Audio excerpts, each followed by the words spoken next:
Hamias 4 points, 8 rebounds, 3 assists, 1 blocks of Guangming Flying Dragons. With his outstanding performance on both ends of the floor, he became a major factor in today's victory. So congratulations again. So how did you maintain your composure for this game despite na nagkakalaban na kayo ng NCF Tigers?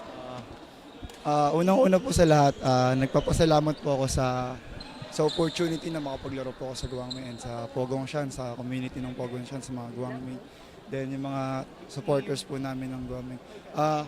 Siguro po yung nakuwala namin na composure, yung tiwala sa isa't isa and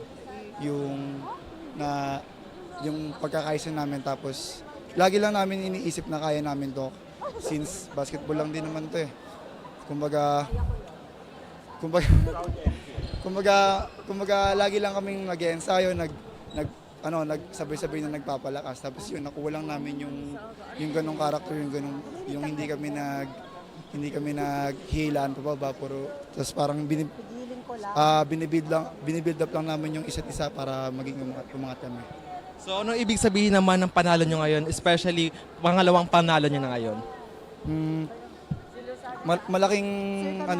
Malaking thankful kami kay God na nakuha namin yung 2 wins ngayon. So mas makapagpahinga kami mamaya and tomorrow, and dahil yung laro namin tomorrow is 11 AM pa.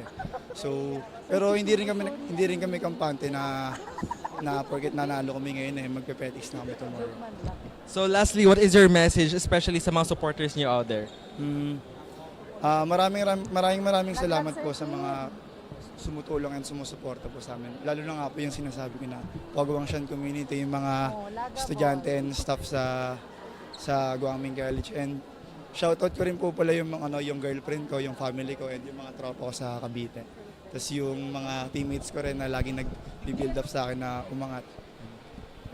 So that's it, guys. Congratulations again to the Guangming Tagaytay Flying Dragons for an impressive performance here at the second South Luzon Invitational Basketball Tournament.